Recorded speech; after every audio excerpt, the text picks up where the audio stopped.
So why didn't they do anything? And how can you sit there and watch as people that you know, people who rule and are in your social network, are being brutally beaten to death right next to you? For the most part, it was probably just the fear of being killed next. Most human beings would be in shock at a scene like this. For the ones that wasn't enough of an explanation, they probably wanted to profit off of the Umayyads' deaths. Remember, the Umayyads control a lot of land in Syria and Palestine, and as long as the Umayyad royal family exists, that land is going to be tied up as their own possessions. So many of these nobles who wanted to expand their power and expand their reach were probably just holding out, hoping that they could benefit from this whole bloody affair.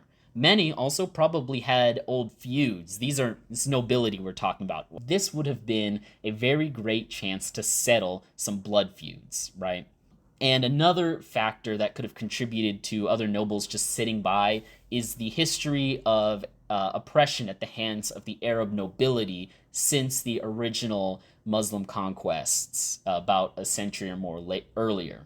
During the height of the Umayyad Empire, remember, they were an Arab first empire.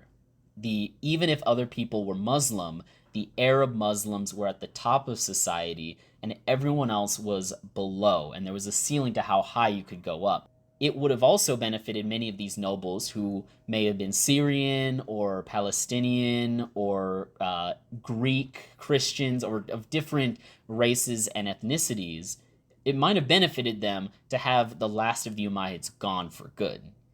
And for many, it was probably just as simple as no one wants to be siding with the losers, especially when the losers are getting their heads caved in by a bunch of angry people with bats. I would prefer to be on the winning side of that, honestly. When we're talking about history, it's impossible to know for sure what any of the specific motivations of any of the specific people there would have been. We can't read their minds, and the vast majority of them did not write down their thoughts and how they processed this event. So we are kind of just putting things together, thinking about the different contexts, where people are coming from, putting ourselves in their shoes, and trying to understand and brainstorm what their motives would be. For many of the people, the nobles who survived the Banquet of Blood, they were probably thinking a mixture of all of these different factors, and it was just easier to not do anything.